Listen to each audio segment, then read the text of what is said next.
Y en la agenda diplomática internacional del día de hoy tenemos noticias como la siguiente. Países que conforman el Grupo de Lima van a reunirse con urgencia sobre el caso de Venezuela y lo que ha pasado en los últimos días, además de la reunión de la Unión Europea que reafirma su posición en cuanto a elecciones posibles para salir de la crisis. Este viernes, los países que conforman el Grupo de Lima tratan la situación de Venezuela en sesión de urgencia sobre las protestas registradas el martes y miércoles en el país, tras la aparición del presidente de la Asamblea Nacional, Juan Guaidó, junto al líder de Voluntad Popular, Leopoldo López.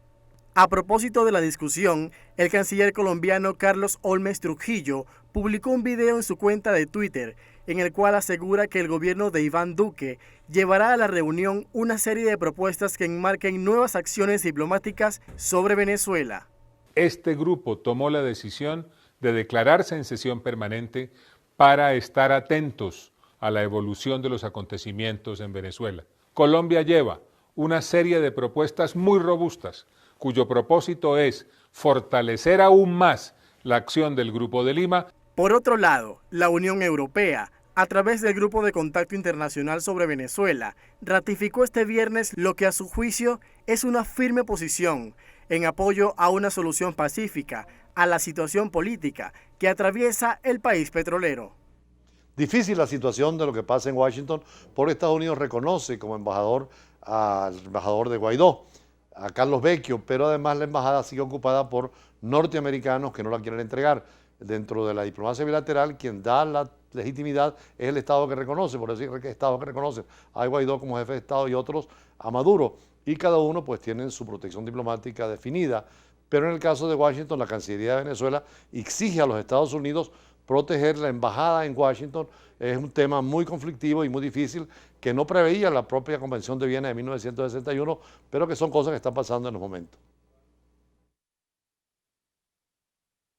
El gobierno del presidente venezolano Nicolás Maduro exigió el jueves a Estados Unidos que proteja su embajada en Washington.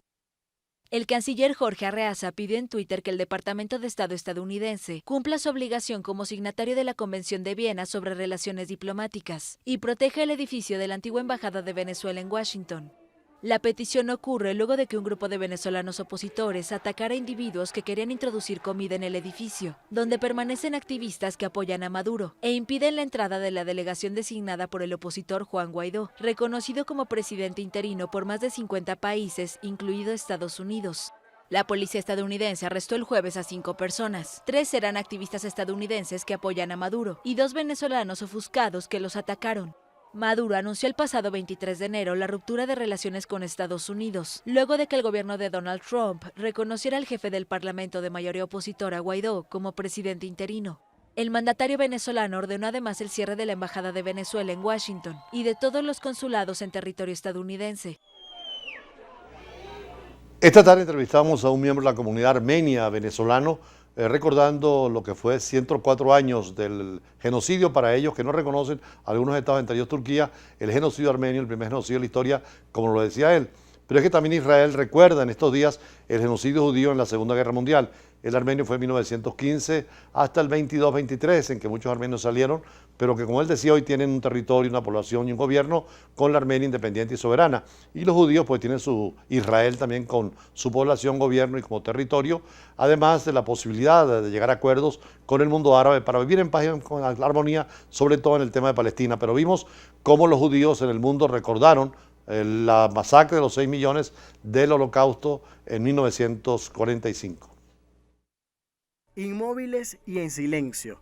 Así se mantuvieron este jueves los israelíes durante 2 minutos, en memoria de los más de 6 millones de víctimas que perecieron entre 1939 y 1945 en el Holocausto judío, causado por los nazis. El transporte público también se detuvo, así como muchos automóviles privados cuyos conductores se orillaron en la carretera y salieron para participar en el emotivo gesto. Otros protagonizaron una marcha de 3 kilómetros cerca de los antiguos campos de concentración, donde ejecutaron a las víctimas. Posteriormente, con respeto, emoción y profundo sentimiento, sobrevivientes del mayor genocidio de la historia, acompañados por autoridades y sociedad civil, hicieron parte de una ceremonia en honor a todos los caídos, donde el primer mandatario de Israel, Reuven Rivlin, expresó su preocupación por el creciente antisemitismo en todo el mundo.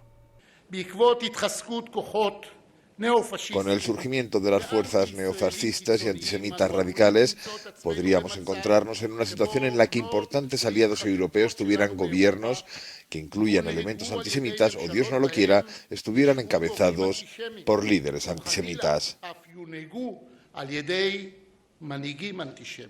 Asimismo, el primer ministro israelí, Benjamín Netanyahu, alertó del aumento de un peligroso rechazo hacia los judíos tras los últimos ataques que han sucedido en el mundo. Este odio se expresó con ataques mortales contra los fieles en las sinagogas, como sucedió hace unos días en San Diego y antes en Pittsburgh. El Holocausto sigue presente en la memoria de los israelíes, quienes nunca olvidan el asesinato masivo dado durante la Segunda Guerra Mundial, en la que un tercio de la población, representada por 6 millones de judíos, fueron ejecutados por radicales de la Alemania nazi. Todo esto dio origen a un nuevo derecho penal internacional, precisamente en 1948, la Convención contra el Genocidio, y después de los genocidios de Ruanda y Yugoslavia, se abrió un nuevo derecho penal sustantivo y procesal, con la creación de los tribunales de Nuremberg en el caso del 45 y en los años 90 de Ruanda y de Yugoslavia, y después lo que fue el genocidio en Camboya, lo mismo que en otros países como los ocurridos en el África, en Sierra Leona y por supuesto donde haya una situación de masacres, el derecho penal internacional existe. Hace poco se están implementando cursos en Venezuela de Derecho Penal Internacional y los magistrados tendrán que estudiarlo porque es un derecho que es en función del derecho humanitario internacional desde las Convenciones de Ginebra de 1949, pero también de los derechos humanos tanto en la Declaración Universal del 48 como por los pactos de 1969. Así pues, cerramos nuestro recorrido por los escenarios internacionales. El lunes estaremos con las noticias del fin de semana, analizándolas en profundidad y con expertos que nos ayuden a comprender lo complejo y dinámico del mundo internacional y la noticia ocurra donde ocurra. Muy buenas tardes y feliz fin de semana.